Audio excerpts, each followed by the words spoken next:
Thank you for joining us on this recorded webinar that will provide secondary schools and post-secondary institutions important information pertaining to the programs funded by Perkins V. I would like to introduce the voices behind this webinar. I am Melissa Wlodarczyk Hickey, State Director from the State Department of Education. Joining me are education consultants, Ms. Kyllie Freeman, Ms. Suzanne Vita, and Mr. Harold Mackin.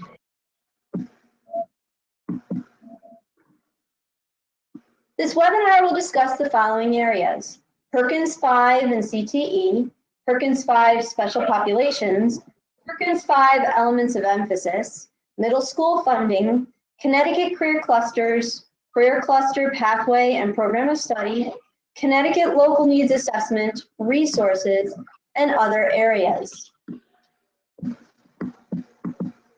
On July 31st, 2018, President Trump signed the Strengthening Career and Technical Education for the 21st Century Act into law.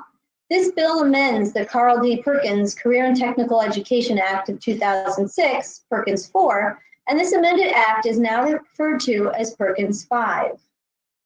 The 2020-21 school year will be the first year of full implementation under Perkins V. With a focus on being bold and innovative, rethinking CTE, giving us new opportunities and innovative programs of study that include work-based learning and apprenticeships, focus on the workforce and collaborating with the workforce boards and business and industry.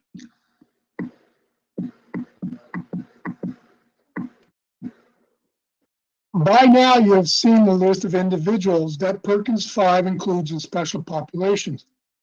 What is important now is to determine how does the district meet the needs of all students, including special populations.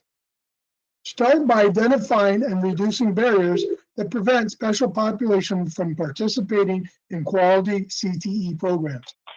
These barriers may include, but are not limited to, lack of knowledge that a CTE program is available for all special populations.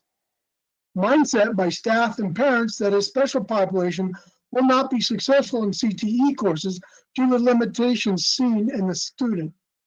Lack of appropriate equipment and materials for special population students. Examples would include equipment not accessible for students with physical disability, improper fitting personal protection equipment or PPE, lack of safety and operation instructions in students' native language, and economic restrictions due to the student not being able to pay for personal PPE like safety shoes and coveralls. Develop strategies to be inclusive. Build structures to increase collaboration among teaching staff. Provide common planning time for general education, special education, English learner teachers, counselors, and CTE teachers, and include general education, special education, English learner teachers, counselors, special education, and CTE teachers in training on standards, curriculum, and assessments. Provide workshops, hands-on career fairs, career panels, and other events that highlight non-traditional fields. Invite students and parents. Provide flexibility with school assignments, including deadlines and needed supplies. Provide training to teachers and counselors on trauma-informed care to better equip staff for support strategies for students in foster care. Develop a welcome packet for students who may enroll mid-year. Set up student support groups for pregnant and parenting teams, just to name a few of the strategies. Perkins V highlights 3 areas that can be used to measure program quality: industry-recognized credentials, dual concurrent enrollment, and participation in work-based learning experiences are all critical to becoming a career-ready individual prepared to thrive in the 21st century global workplace. Districts are encouraged to use these strategies when developing CTE programs of study in approved Connecticut career clusters and career pathways in order to ensure rigorous and high-quality offerings.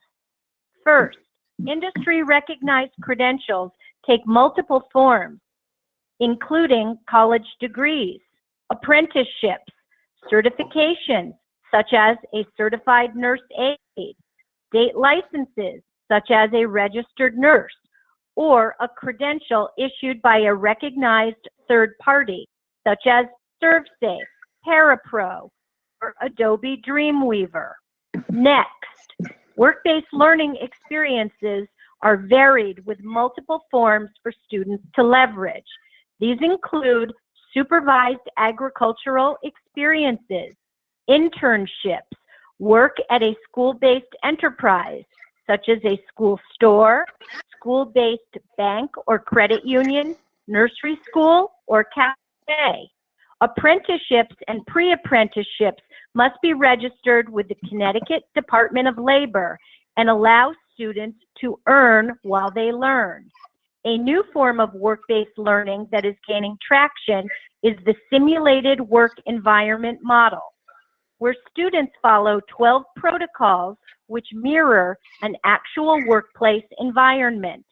Representatives from business and industry assist by helping to ensure the environment accurately replicates all aspects of the industry. Effective for the 2020-21 school year, states must collect accountability data from all local eligible recipients. For the Federal Core Indicator of Performance, 5S1, Connecticut has selected as its metric the percentage of CTE concentrators graduating from high school having participated in work-based learning.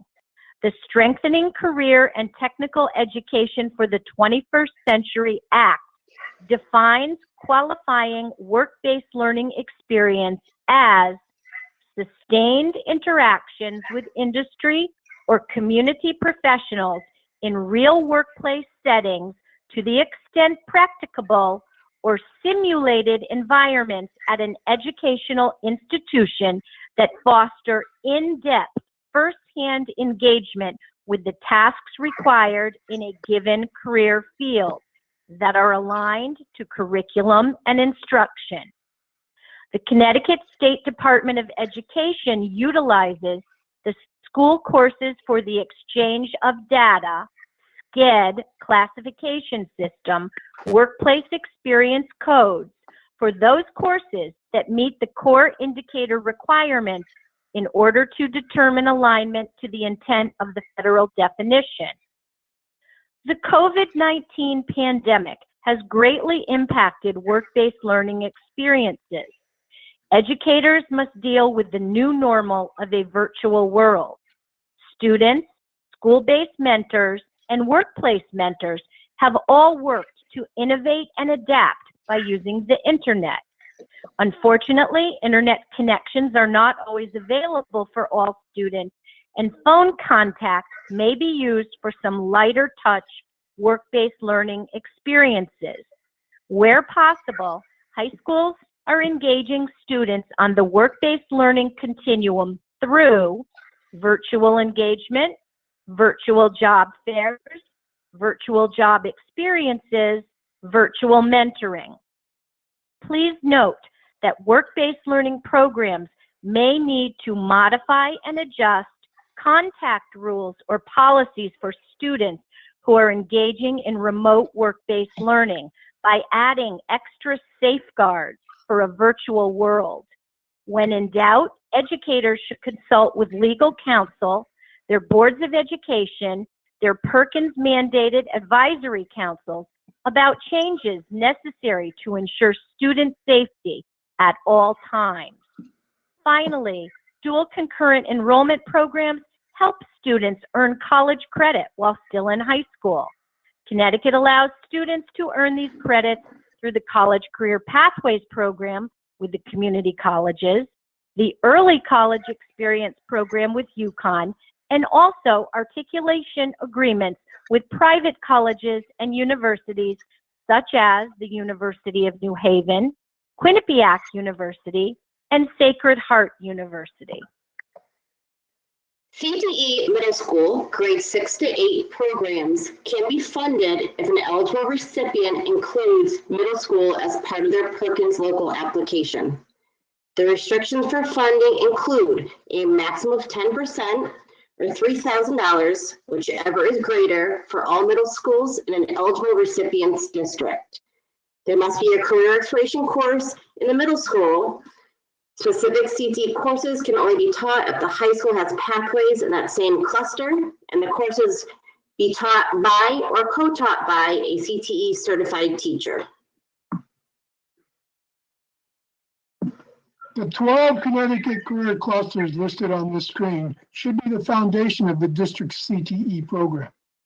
Each of the 12 clusters have approved pathways, which lead students to high-wage, high-skill, or in-demand industries and occupations.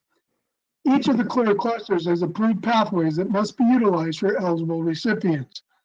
To be eligible for Perkins grant, the districts must offer at least 3 of the 12 funded CTE career clusters, with a minimum of 1 CTE pathway per cluster and at least 1 program of study per pathway consisting of a 2-course sequence. A career pathway is a coordinated program of rigorous, high-quality education and work-related training that aligns to industry needs and advances students in their career of choice. A career pathway is seamless and includes multiple possibilities leading to an industry-recognized credential, certificate, or licensure, and/or an associate or baccalaureate degree and beyond. In the Wlodarczyk Career Academy exemplar, all of these elements are embedded. The local EGMS application for Perkins requires that when completing the course chart information section, districts use only the 12 approved Connecticut career clusters and related career pathways from the CSDE cluster book, which is posted to the Today's Skills, Tomorrow's Careers page at the CSDE website. EGMS also asks local eligible recipients to create a district name for programs of study. Please do not use the 7 program areas from Perkins 4 for your cluster designations or to name your program of study. Now, let's review the Wlodarczyk Career Academy exemplar. You will see all of the courses for their Therapeutic Services Pathway and Allied Health Academy program of study listed. When completing the actual entries for the individual courses in EGMS, please bundle all of the courses for each program of study together in one entry. This will make the application much easier to navigate. This exemplar also includes the SCED codes, which districts may want to use in their course offering document. SCED is an acronym for School Codes for the Exchange of Data. The NCES SCED Data Handbooks provide taxonomy for assigning standard codes to secondary school courses in 23 major subject areas. Wlodarczyk Career Academy also called out which courses qualify for dual concurrent credit. Work-based learning is a critical component of career and technical education and has been selected as Connecticut's metric for program quality under Perkins V. In this example, you will see the related work-based learning experiences that students will engage in during this program of study. It is important that the work-based learning experiences are coded to the correct SCED as they contribute to a district's next-gen accountability performance indicator 5 rating. One work-based learning experience is not listed as it is brand new for Wlodarczyk Career Academy. For the upcoming academic year, Wlodarczyk Career Academy is adding EMT Basic to their existing program of study. There is a mandatory 10-hour clinical ambulance ride-along with St. Mary's Hospital that must be performed in order to sit for the examination that awards the industry-recognized credential. Finally, a program of study is part of a student's career pathway and must consist of a non-duplicative sequence with a minimum of 2 CTE courses. Academic content courses are always part of a program of study, but are not included in the Perkins local application. One of the most significant changes introduced in Perkins V is the new CLNA process. Specifically, the law states that to receive Perkins V funds, an eligible recipient must conduct a CLNA and update the CLNA not less than once every 2 years. Perkins V provides a powerful opportunity to consult and coordinate with stakeholders. Meaningful engagement with stakeholders during the CLNA process not only enhances local plans, but also builds partnerships that help CTE programs. Secondary and post-secondary eligible recipients must include the following steps in the CLNA process. 1, organize a group of stakeholders. 2, analyze student data. 3, analyze labor market data. 4, evaluate current CTE programs. And 5, create strategies and actionable activities. A couple of resources to assist you in creating quality CTE programs. The first is a map of regional education service centers and workforce development boards collaborating in career and technical education, and listing of the Connecticut Manufacturing Associations and their locations. The second resource is a State Department of Education webpage for COVID-19 resources for families and educators. The 2020-21 grant will be completed on EGMS. You'll be notified when the application is available. Under CSDE resources on EGMS, you can find the link to the training video if you need to use it as a reference or if you are unavailable to view on the scheduled dates. Going forward, you'll be responsible to add and give user access to those that need to be able to work on the Perkins grant. Budget modifications will also be completed on EGMS, which is a new feature as of July. If you have not completed a budget modification and need to do so, kindly please address this at your earliest convenience. The 2019-20 Perkins grant, the funds must be encumbered by September 30th, 2020, and liquidated by November 30th, 2020. Desk audits will be conducted this year. Participants will be notified if they are selected to be part of this process in December. Thank you for joining us today. We hope this session was helpful. Please feel free to contact us for technical assistance regarding Carl D. Perkins and Connecticut's approved career clusters. In closing, we appreciate all that you do to provide students with strong CTE learning experiences. We know that the current pandemic has made teaching incredibly challenging, and you always put your students' needs ahead of your own. On behalf of the CTE unit, please stay safe and healthy.